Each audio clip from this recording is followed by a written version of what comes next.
Hoy tenemos Pascuas. Realmente es el día más, la fiesta más grande de todo el año, porque es el tiempo en que murió Jesús y también resucitó. La muerte no lo podía detener.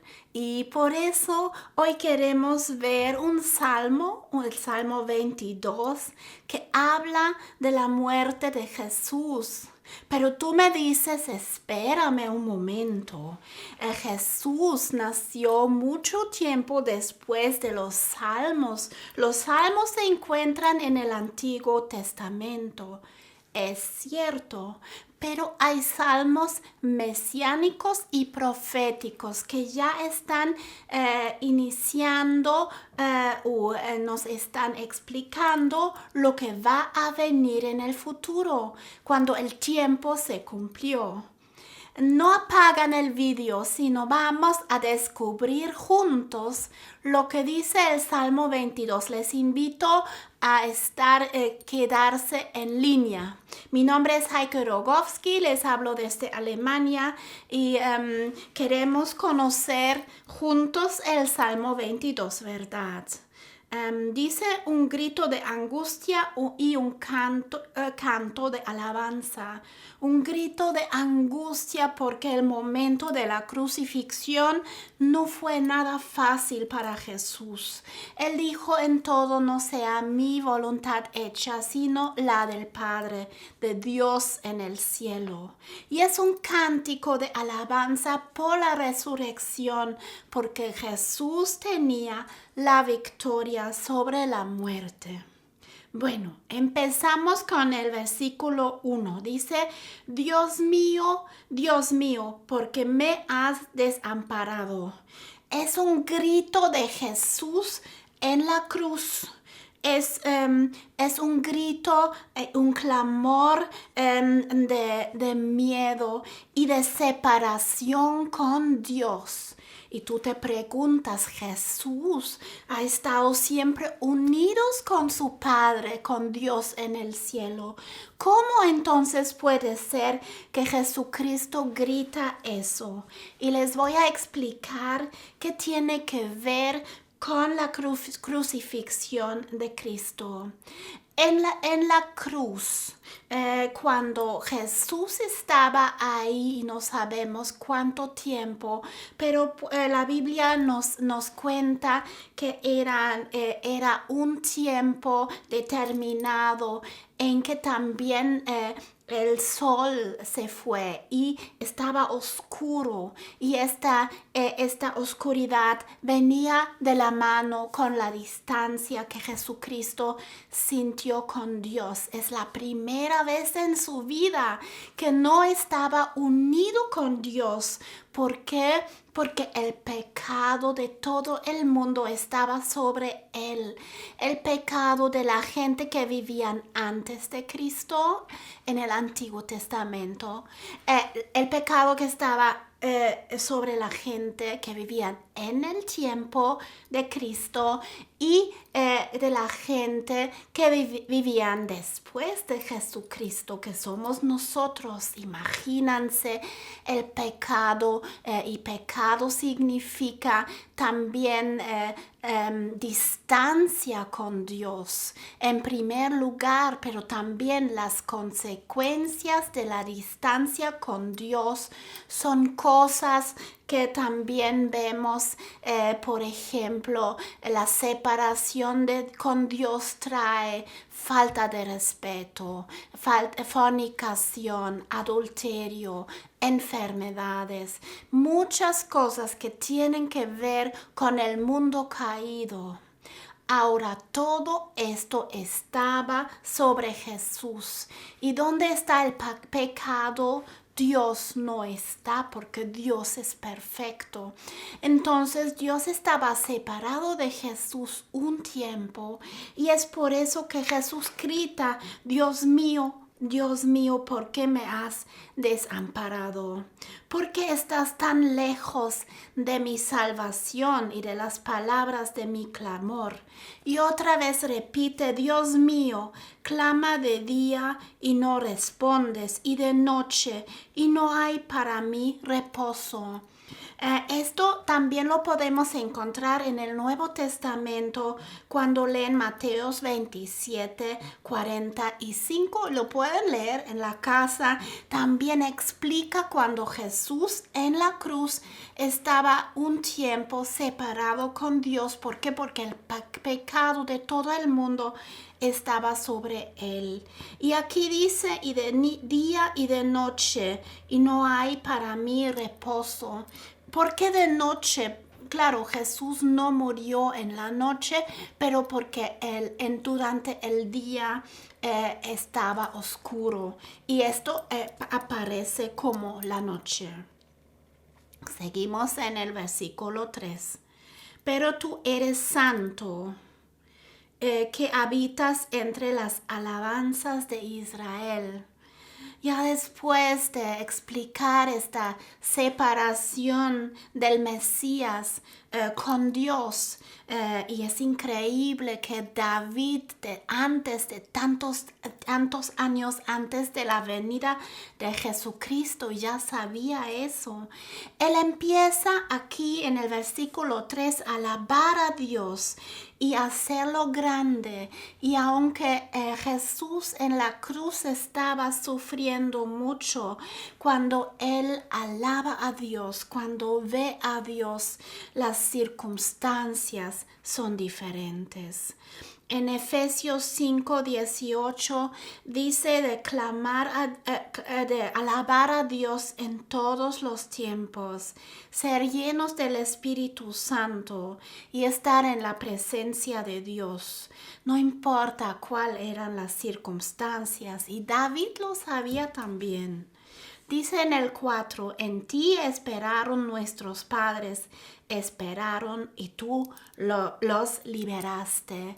David se refiere a sus padres espirituales, y esto es una tradición entre los judíos que entre el judaísmo rabínico, un rabí se refiere al otro de antes. Y claro, David no es un rabí, es un rey, pero también se refiere a los padres espirituales.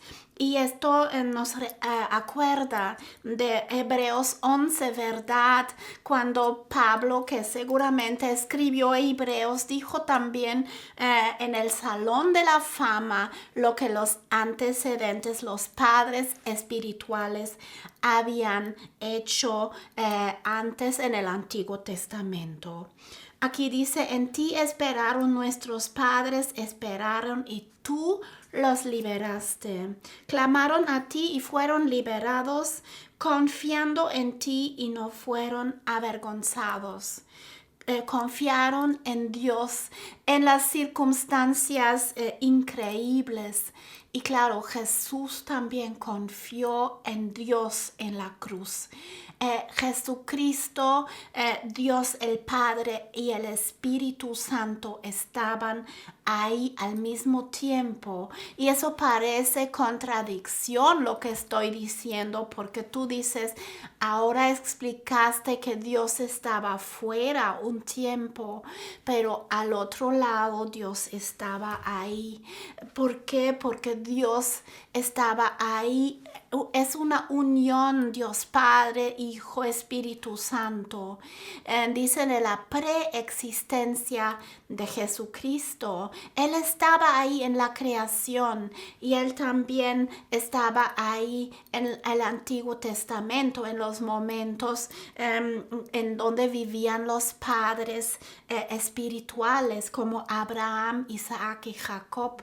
Y Él también estaba juntos al mismo tiempo con el Padre en la cruz después de la muerte. Jesús sabía que va a resucitar. Él sabía que la muerte no es el final, y lo vamos a leer también. Seguimos en el 5. Clamaron a ti y fueron liberados. Confiaron en ti y no fueron avergonzados. Mas yo soy gusano y no hombre, aprobio de los hombres y despreciado del pueblo. Aquí Jesús explica que él, aunque siendo hijo de Dios y todopoderoso, se ha humillado tanto para sentirse como gusano. No se defendió, hubiera podido defender, pero él decidió de no hacerlo porque él sabía que es el plan de Dios de que él cargara con todo el pecado del mundo. Él se hizo menos que un hombre, alguien despreciado. Y dice en el 7, todos los que me ven me escarnecen, estiran la boca, menean la cabeza diciendo, se encomendó a Jehová, líbrale, él sálvale, puesto que en él se complacía. Es decir, la gente no entendía por qué murió. Dice, pobre Jesús. Y hasta hoy en día mucha gente dice, pobre Jesús que murió en la cruz, pero no han entendido que es por amor a nosotros que lo hizo. Él no lo hizo por debilidad. Él no es débil. Él lo hizo para cargar el pecado de todo el mundo. Y recuerdan que en el Antiguo Testamento los sacrificios de los sacerdotes cargaban con todo el pecado del mundo y era un cordero perfecto que cargaba con el pecado del mundo, pero ahora Jesús mismo se ha hecho cordero de Dios que carga el pecado del mundo una vez para siempre. Pero tú eres el que me sacó del vientre, el que me hizo estar confiado desde que estaba a los pechos de mi madre. Aquí se va atrás al tiempo del nacimiento de Jesucristo. Él fue desde el inicio planeado desde Dios y Dios estaba ahí en su nacimiento, en la fiesta de Navidad. Navidad y Pascuas tienen que ver uno con el otro. La Biblia dice cuando el tiempo se cumplió, Cristo vino a esta tierra como hombre, pero no significa que no ha estado antes. Estaba ahí con Dios el Padre todo el tiempo en el cielo y ahora también está en el cielo vigilándonos y orando por nosotros. No nos ha dejado solo, sino nos ha dejado con el Espíritu Santo, que es nuestro consolador. Dice en el 10, sobre ti fue echado desde antes de nacer, desde el vientre de mi madre, tú eres mi Dios. Cristo estaba unánime con Dios todo el tiempo. Y dice en el 12, no te alejas de mí porque la angustia está cerca, porque no hay quien ayuda. Él sabía que estaba dependiendo de Dios en todo y esto es maravilloso. Es importante que nosotros como cristianos también nos damos cuenta que igual como Jesús dependemos de Dios en todo. No hacemos las cosas de nuestra propia fuerza, de nuestro yo quiero, yo siento, yo opino, sino de preguntar, Dios, ¿cuál es tu voluntad? Amén. Y ahora es interesante lo que viene ahora después. Me han rodeado muchos toros, fuertes toros de Besán me han cercado. Es decir, toros por supuesto, son animales peligrosos, ¿verdad? Y estos son enemigos, pero los toros no son enemigos desde afuera, son enemigos del mismo pueblo, porque el toro y el león no eran animales impuros en el judaísmo, sino eran animales puros. Entonces, esto se refiere a los enemigos entre la propia gente. ¿Y quién eran los enemigos entre la propia gente? Eran los fariseos, los saduceos, los que querían defender la fe de su propia fuerza, de sus propios entendimientos. En el Sermón del Monte Jesús dice en todo, yo les voy a decir, y con esto se opone a la interpretación de la Biblia de ellos. Jesús pone otro nivel de explicar la Biblia y no están de acuerdo con esto. Esto también fue una razón por qué mataron a Cristo.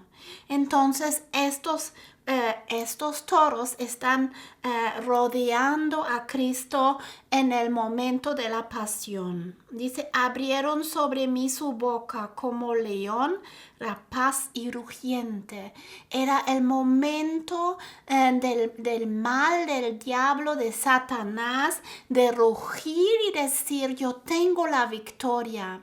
Pero él no sabía que Jesucristo va a resucitar al tercer día y tiene la victoria sobre la muerte y sobre la maldad y todas enfermedades y todo el mundo caído. Cuando estamos en Cristo tenemos la victoria. Amén. Dice, he sido derramado como aguas y todos mis huesos se descoyuntaron. Mi corazón fue como cera, derritiéndose en medio de mis entrañas. Esto significa como Jesús se sintió en la cruz. Dice, he sido derramado como aguas, ¿verdad? Mi corazón fue como cera. Él estaba expuesto al sol, ¿verdad? Al mismo tiempo, en la cruz, sus huesos se partaron. Él sufrió muchísimo y no podemos imaginarnos su sufrimiento en la cruz. Dice, como un tiesto se secó mi vigor y mi lengua se pegó a mi paladar y me has puesto en polvo de la muerte. Es decir, cuando él estuvo en la cruz, su lengua se pegó en el paladar. ¿Por qué? Porque estaba tanto el calor, dice.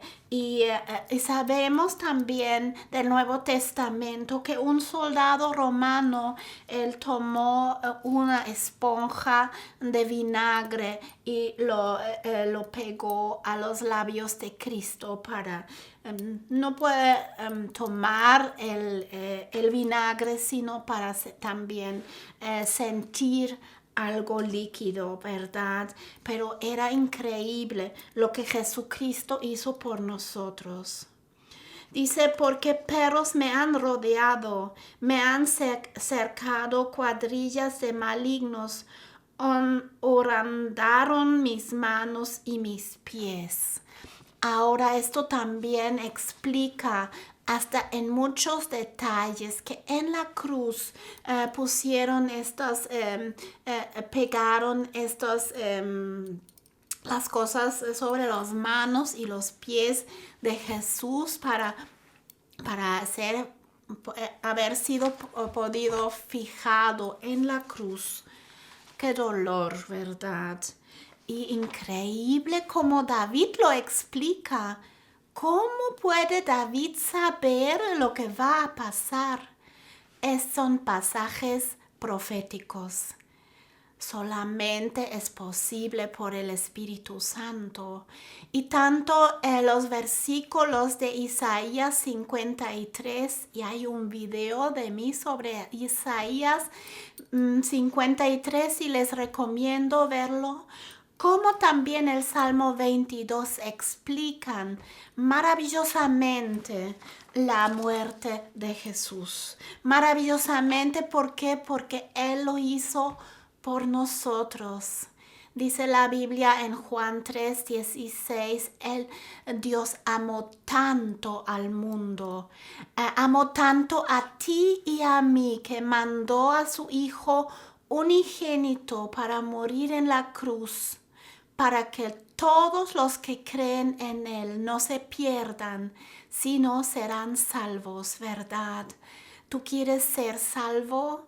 ¿Tú quieres que este pacto con Jesús, lo que Él nos ofreció después de la resurrección, esto sea válido para ti? Es como un contrato que Él te ofrece. Yo ya morí en la cruz. Yo llevé todo el pecado del mundo. Pero ahora firma el contrato. Haz este pacto con Dios para decir, yo quiero pertenecer a Cristo también. Es importante que tú respondas a esta posibilidad de ser salvos. Y responde con una oración cuando oras conmigo. Señor Jesucristo, gracias por lo que tú hiciste en la cruz por mí. Gracias que tú viniste a esta tierra para ser ejemplo en todo y morir en la cruz por los pecados del mundo. Gracias que todos los pecados estaban sobre ti para que nosotros podamos ser salvos. Yo te recibo como mi Señor y Salvador. Yo quiero aceptarte en este momento hoy. Yo entiendo lo que hiciste por mí. Y cuando aceptas a Cristo en tu vida, vas a formar parte de la eternidad porque Él resucitó. La muerte no lo podía detener. Él resucitó, está con el Padre en el cielo. Y nosotros, cuando estamos en Cristo y hemos recibido a Cristo, vamos a tener vida eterna también, estar con Dios en el cielo. Voy a seguir el Salmo 22. Dice, contar puedo todos mis huesos, entre tanto ellos me miran y me observan. Se refiere a los perros, los enemigos, los que están en contra de él. Y cuando se refiere a los perros, ahora no se refiere al pueblo judío, sino a los paganos que están rodeando a Jesús también, y son los soldados de Roma, son los Poncio Pilato también, que estaba en contra de Cristo y condenó a Cristo. Dice en el 18, repartieron entre mí sus vestidos y sobre mi ropa echaron suertes. Y lo podemos ver en Juan 19. Los soldados no tiraron los vestidos de Jesús porque un vestido en aquel tiempo era algo muy valioso, sino echaron suertes y repartieron las cosas del Señor Jesucristo, sus vestidos, ¿verdad? Y sigue en el 19, mas tú, Jehová, no te alejes. Dios estaba ahí todo el tiempo. Él sabía lo que va a pasar. Dice, fortaleza mía, apresúrate a socorrerme, libra de la espada mi alma, del poder del perro mi vida. Otra vez se refiere a Poncio Pilato, y líbrame de la espada mi alma, porque al final pusieron la espada al lado de Jesús y dicen que vino sangre y agua para probar que Él de veras murió. Dice en el 21, sálvame de la boca del león. Ahora es el tiempo de este león rugiente que piensa que tiene la victoria, es decir, el mal Satanás piensa que con la muerte de Cristo tiene la victoria, pero no es así. Dice, anunciaré tu nombre a mis hermanos, en medio de la congregación te alabaré, porque ahora empieza algo nuevo. La congregación, la iglesia, los hermanos unidos, esto era un secreto en el Antiguo Testamento. Los judíos no tenían idea de que Dios va a llamar a los paganos ahora también, que los que no han sido fundamentados en la ley de los judíos, los griegos, los romanos también pueden ser salvos. Esto era un secreto en el Antiguo Testamento, pero ahora lo está revelando y David aún sabía eso. Él dice, en medio de la congregación te alabaré. Dice, los que teméis a Jehová, alabadle, glorificadle, descendencia toda de Jacob, y temedle vosotros, descendencia toda de Israel. Ahora, aunque en medio de la descripción de esta crucifixión empiezan a alabar a Dios. ¿Por qué? Porque es digno de toda alabanza, porque su plan con nosotros, este plan de la salvación es perfecto. Y aunque en medio de estas circunstancias difíciles empiezan a alabar a Dios, cuando tú estás en unas circunstancias difíciles como Pablo en la cárcel o como otros héroes que estaban alabando a Dios en medio de las complicaciones de la vida, empieza a alabar a Dios también.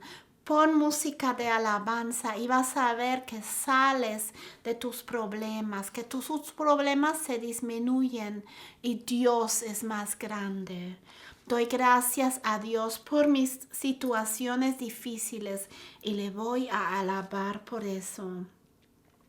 Dice en el 24, porque no menospreció ni abominó la aflicción del afligido, ni de él escondió su rostro, sino que cuando clamó a él, le oyó. Dios no está lejos de ti, está cerca y te va a escuchar, te va a responder, porque Él es galardonador de los que le buscan. Amén. Dice en el 25, de ti será mi alabanza en la gran congregación. Mis votos pagaré delante de los que le temen. Ahora empieza otra época profética. Esta gran congregación donde Dios va a juntar todos los que han entregado sus vidas a Cristo y son salvos. Es el milenio, lo que va a venir cuando después del juicio final Dios va a juntar los suyos, los que en esta tierra, en medio de la aflicción, han decidido de seguirle a Él, han pasado por la prueba. Ahí Dios va a juntar esa gente, tanto los paganos que somos nosotros, como también el pueblo judío que ha recibido y aceptado el Mesías. Lo van a juntar en el milenio, en la gran congregación. Esto está por venir. Y dice, comerán los humildes y serán saciados. Es un tiempo en donde ya no vamos a ver este mundo caído, este mundo con guerras, con enfermedades, con adulterio, con fornicación, con maldad. Todo eso se va a terminar y vamos a vivir como era antes en el paraíso. Vamos a vivir en paz, en armonía, uno con el otro. Vamos a ser completos y nuestro cuerpo no va a estar enfermo, ¿verdad? Y vamos a vivir como era el plan de Dios desde el inicio. Pero Dios busca, hoy en día es el tiempo de la gracia, busca a gente que están dispuestos a seguirle. Y si es así, vas a formar parte del plan eterno de Dios y de este tiempo del milenio. Dice, se acordarán y se volverán salvarán a Jehová todos los confines de la tierra. Claro, los judíos son dispersos, se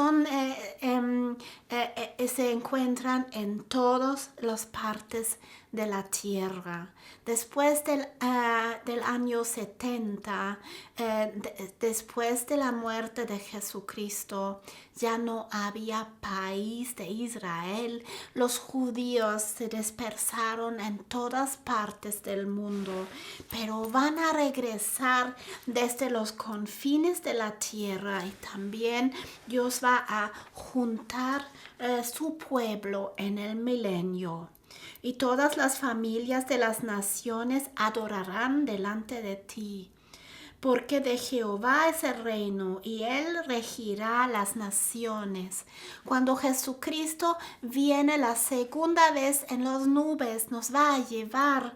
Y esto no es un Cristo humilde, un Cordero de Dios que sufrió el pecado del mundo. Esto va a ser un león rugiente, un Dios que viene con victoria y poder. Y por eso dice, y Él regirá las naciones. Comerán y adorarán todos los poderosos de la tierra.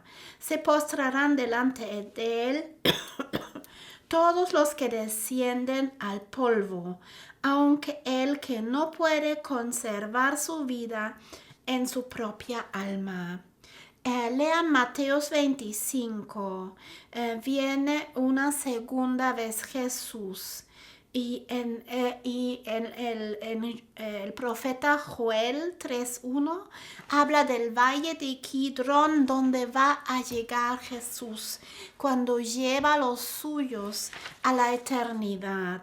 Es importante también conocer el libro de Apocalipsis, y si tú no lo conoces, te recomiendo mis videos. Son realmente 8 videos son 13 videos sobre Apocalipsis. No te lo pierdas, pero búscalos en YouTube, y también que tengas una idea qué va a pasar en el futuro. Estos versículos tienen que ver con eso. Y dice en el 30 y en el 31, la posteridad les servirá. Esto será contado de Jehová hasta la postrera generación. Dice, entonces se va a repetir de generación a generación. Vendrán y anunciarán su justicia. A pueblo no nacido aún anunciará que Él hizo esto, ¿verdad? ¿Y por qué está hecho en la cruz? Porque el tiempo es el tiempo de la victoria, y Cristo es el príncipe de la paz. Estoy gran agradecida por su vida. Y hoy, en el día de Pascuas, vamos a celebrarlo, vamos a hacerlo grande por lo que Él hizo por nosotros. Amén.